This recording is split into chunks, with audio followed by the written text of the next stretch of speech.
Mes chers amis, c'est une tâche un peu redoutable que m'ont confiée nos responsables et organisateurs en me demandant de participer à cette phase conclusive. En effet, j'ai tenu à assister à toutes les phases de notre université d'été, aussi bien ces séances plénières que tous les forums auxquels j'ai pu assister partout. J'ai évidemment remarqué une extrême qualité. Et il me serait bien impossible de faire la synthèse de tout ce que j'ai entendu. C'était extraordinairement riche, précis, pertinent. Alors, quelle part puis-je ajouter Quelle part puis-je ajouter à tout ce que nous avons entendu et vécu? C'est bon, c'est bon. Parler à distance constante, comme avec ça, le micro bon. bien devant la bouche. Bon, pardon. Alors, vous connaissez sans doute la formule de Karl Marx. Non. Vous connaissez sans doute la formule de Karl Marx. On va tous y aller de notre petit comme ça, bien perpendiculaire, bien dans l'axe. D'accord, mais je bouge tout le temps, moi. Restez calme. On est entre amis. Vous connaissez, ça va comme ça? Oh, comme ça va? Bon. Alors, vous connaissez sans doute la formule de Karl Marx, selon qui on ne fait jamais l'histoire que l'on croit faire, car nous sommes participants d'une aventure qui nous dépasse. Les gestes que nous posons, les initiatives que nous prenons anticipent sur une réalité que nous ne saisissons pas vraiment et dont nous ignorons le visage. Seuls certains prophètes arrivent à percer le brouillard et à percevoir la trame du devenir et le sens du présent en référence à ce qu'il contient comme fécondité du futur. Ne croyez surtout pas que je me prends pour un de ces prophètes, ce serait fou et démesuré. Mais il se trouve que j'ai déjà pas mal vécu, hélas. Et le sens... Pardon. J'ai pas mal vécu et j'ai connu beaucoup d'événements dans ma vie et j'ai vécu aussi d'une façon très particulière les événements de mai 68. Lorsqu'étudiant en Sorbonne, j'ai assisté aux premières loges à cet événement significatif. Depuis, je n'ai cessé d'observer les choses à partir du combat des idées. Et c'est même devenu mon métier. Et je pourrais essayer de restituer la genèse des événements actuels à partir de ce qui s'est passé au cours de la décennie des années 60. Malheureusement, je n'en ai pas le temps matériel. Et je l'ai fait d'ailleurs cet été, mais alors j'ai infligé 6 heures de conférence à mes auditeurs. Je ne vais pas vous infliger 6 heures de conférence. Je ne pourrai donc vous expliquer pourquoi le grand historien Pierre Chenu définissait ces années 60 comme le moment crucial de changement des attitudes devant la vie. C'est son expression, changement des attitudes devant la vie, dont les marqueurs sociologiques très sensibles dans les séries statistiques concernaient la démographie et le refus de l'engagement marital, de l'engagement au mariage. Je ne pourrais non plus m'étendre sur la notion de génération lyrique, dont le portrait psychologique a été fait par l'universitaire Jean-François Ricard, par ailleurs spécialiste de Milan Kundera, dont le génie romanesque a débusqué le cours labyrinthique des amours contemporaines à l'aune de ce qu'il appelait l'insoutenable légèreté de l'être. Je ne pourrais pas enfin revenir sur les aventures de la pensée critique, celle des philosophes dits de la déconstruction, qui avaient semblé si à l'aise dans le climat des années contestataires, mais qui trouvèrent vraiment leur fortune aux États-Unis dans les années 80, lorsque la French Theory allait inspirer le féminisme et l'homosexualité militante. Au moment de la tragédie du sida, cela s'est passé, la théorie en fait du gender s'est constituée parallèlement à la tragédie du sida. Et cela a donné un tour dramatique à un engagement qui s'était inventé dans le cours beaucoup plus irénique des années 60. Mon ami Edgar Morin a très bien restitué cela dans un livre qui reste pour moi de référence, qui s'appelle Le Journal de Californie. Donc, je vous ai dit, je ne vous en parlerai pas, mais en fait, je vous en ai quand même parlé de ce qui nous a amené à la situation actuelle. Mais je voudrais vous fournir une grille particulière de lecture des événements que nous avons vécus. Et cette grille se trouve que je l'ai reçue et intériorisée au moment où je tentais de comprendre ce qui s'était vraiment passé en 1968. C'est une chronique du journaliste Philippe Labro qui a brusquement réveillé en moi une vision très décalée et incompréhensible à beaucoup, mais je m'explique. Labro, à propos des premières grandes manifestations contre la loi Taubira, avait formulé l'idée que se préparait un nouveau mai 68 dans une acception très nouvelle, mais qui, par son intensité et la profondeur de l'ébranlement produit, rappellerait ce qui s'est passé il y a un demi-siècle et qui a tant marqué la mémoire contemporaine. Mon attention fut mise tout de suite en éveil, car cela correspondait à une sorte de désir secret, d'espoir encore informulé.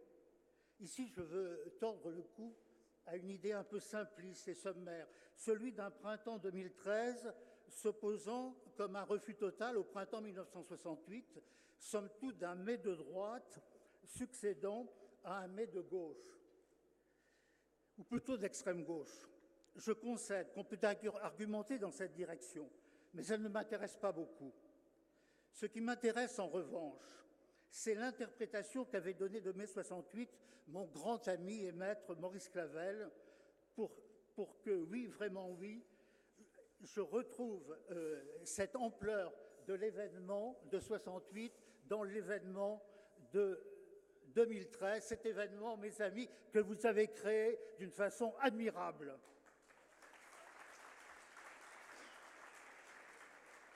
Qu'avait vu Clavel dans l'événement de 68 ?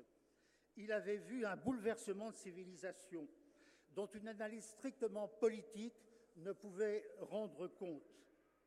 Et au même moment, d'ailleurs, des grands esprits comme Raymond Aron et André Malraux parlaient de crise de civilisation. Mais Clavel ajoutait quelque chose de plus à cela. Il ajoutait en effet une analyse qu'il appelait historico-transcendantale et qui concernait le destin de l'Occident, pour peu que l'Occident se reconnaissent dans une sorte de destin métaphysique. Que s'agissait-il pour Clavel ? Il s'agissait d'une quête métaphysique qu'il définissait comme l'éternel combat de l'homme et de l'ange, le fameux combat de Jacob. Je sais bien que l'image est biblique, le contexte eschatologique. Je pourrais avoir un peu d'eau. Eschatologique.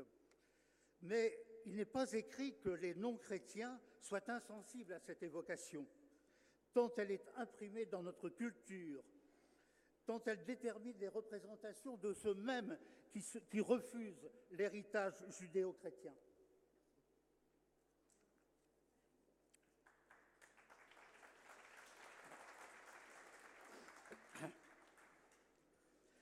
J'avais remarqué à l'époque que les compagnons de Clavel, qui étaient des maoïstes un peu fous, étaient extrêmement attentifs au discours que Maurice leur développait, et où il leur expliquait qu'enfin ils étaient marxistes, mais que le marxisme était en train de connaître une sorte d'été de la Saint-Jean, que c'était la fin. Enfin, Clavel, avant tout le monde, annonçait la fin prochaine du marxisme, et non seulement la fin prochaine du marxisme, mais la fin de toutes les idéologies héritées du XIXe siècle.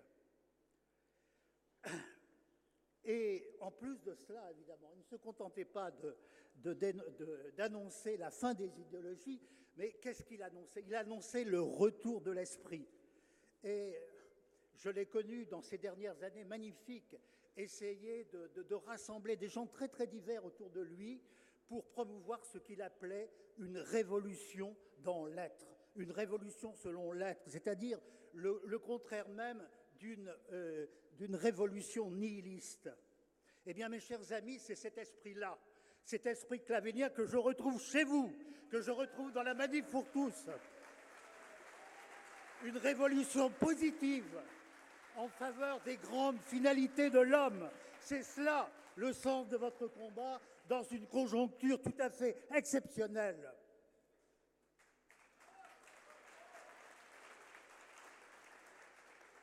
Certes, beaucoup de choses ont changé en un demi-siècle, mais nous sommes dans la même trame toujours, la même trame intellectuelle.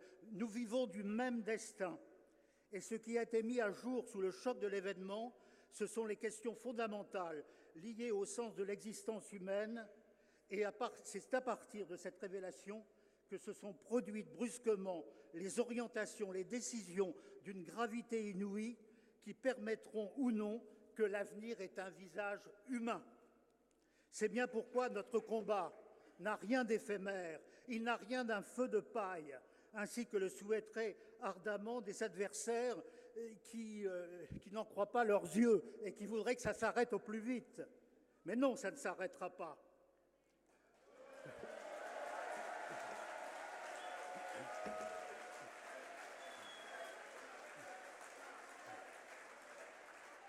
Combien de fois dans une presse qui se prétend sérieuse, on nous explique que la Manif pour tous est en train d'exploser, que ses dirigeants se déchirent, et d'ailleurs que la prochaine manif, ce sera un bide, la manif de trop, etc.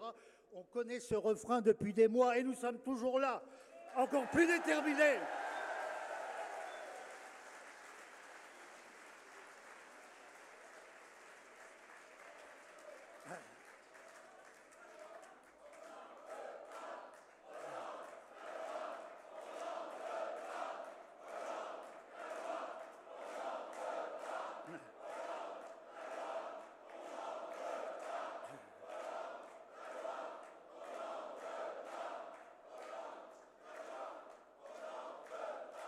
Mes chers amis, dans ce combat, nous sommes divers. Je faisais évidemment allusion à la tradition judéo-chrétienne, mais si l'on pense à nos grands penseurs, à nos grands intercesseurs, nous avons aussi des alliés immenses. J'évoque ici George Orwell, l'énorme personnalité, l'énorme message de George Orwell, et même peut-être de quelqu'un que vous ne connaissez pas, qui s'appelle Gunther Anders, qui pour moi est un penseur essentiel. Et je pense ici évidemment à Hannah Arendt, tous ces gens-là qui avaient perçu qu'au-delà de la menace totalitaire effroyable du XXe siècle, il y avait toujours un risque de barbarie. Alors, on me dit d'aller vers ma conclusion, ce que je vais faire. J'essayais d'être discret. Toutefois, parmi les penseurs qui, moi, m'ont beaucoup impressionné, que j'ai lu ces temps-ci, je vous en indiquerai un autre, qui est un grand philosophe français, qui s'appelle Michel Henry. Au cœur de la pensée de Michel Henry, il y a la révélation de la chair, du corps humain. Or, ce qui est en cause, ce que vous avez défendu avec acharnement depuis des mois, c'est la cause du corps humain, de notre condition incarnée.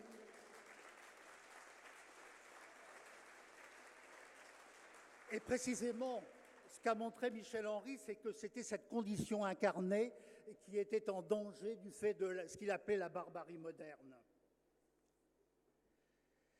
Eh bien, nous avons, j'ai dessiné un univers un peu philosophico-métaphysique à la façon de Clavel.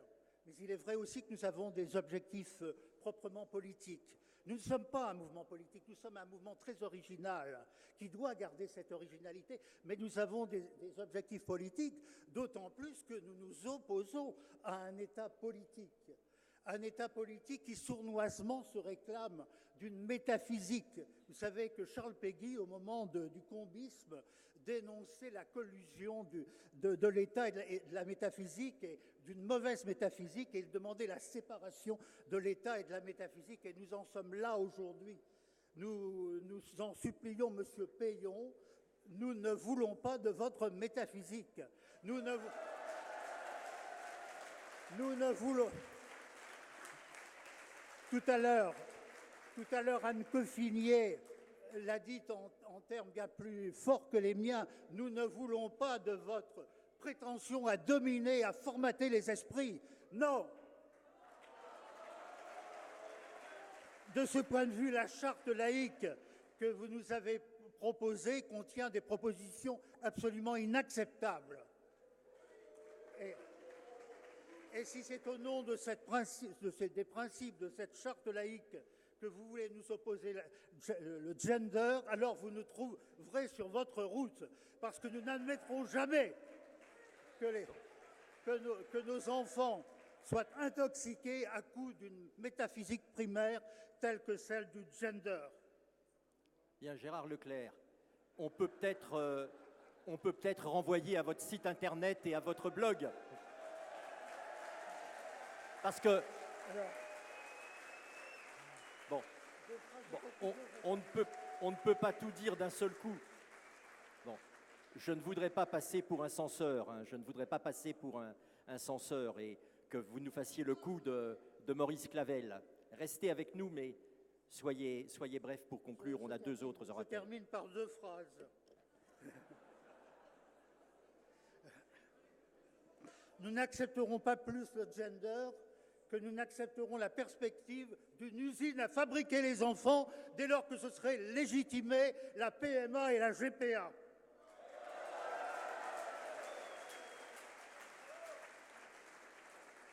Dans ces conditions, on comprend que la belle bataille que nous avons menée en appelle d'autres qui seront aussi belles, car nous avons des convictions sur lesquelles nous ne transigerons pas. Non, mes chers amis, nous ne le lâcherons pas, nous ne le lâcherons jamais.